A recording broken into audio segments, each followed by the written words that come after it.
اور اگر ہم انسان کو اپنے پاس سے نعمت بخشیں پھر اس سے اس کو چھین لے تو نا امید اور ناشکرا ہو جاتا ہے، اور اگر تکلیف پہنچنے کے بعد آسائش کا مزہ چکھائیں تو خوش ہو کر کہتا ہے کہ سب سختیاں مجھ سے دور ہو گئیں۔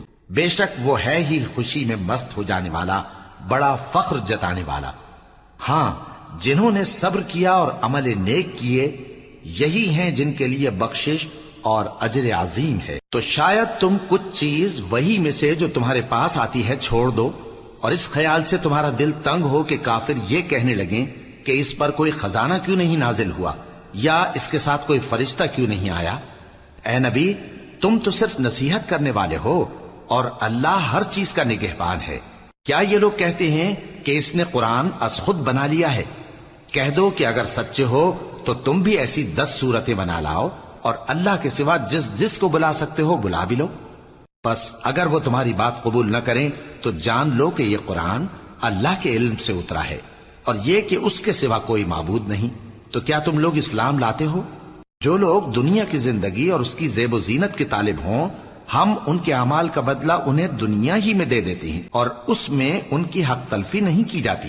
یہ وہ لوگ ہیں جن کے لیے آخرت میں آتش جہنم کے سوا اور کچھ نہیں، اور جو عمل انہوں نے دنیا میں کیے سب برباد، اور جو کچھ یہ کرتے رہے سب ضائع ہوا۔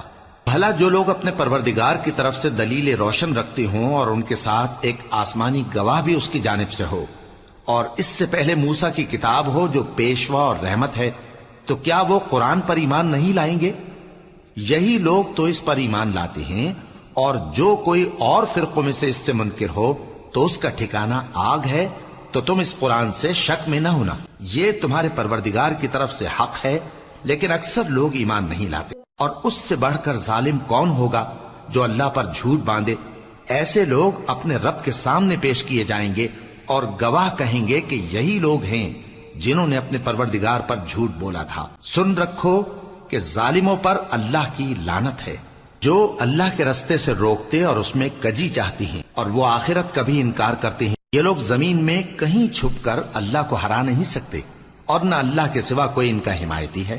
اے پیغمبر، ان کو دگنا عذاب دیا جائے گا، کیونکہ یہ شدت کفر سے تمہاری بات نہیں سن سکتے تھے اور نہ تم کو دیکھ سکتے تھے۔ یہی ہیں جنہوں نے اپنے آپ کو خسارے میں ڈالا، اور جو کچھ یہ افترا کیا کرتے تھے ان سے جاتا رہا۔ بلا شبہ یہ لوگ آخرت میں سب سے زیادہ نقصان پانے والے ہیں۔ جو لوگ ایمان لائے اور عمل نیک کیے اور اپنے پروردگار کے آگے عاجزی کی، یہی صاحب جنت ہیں، ہمیشہ اس میں رہیں گے۔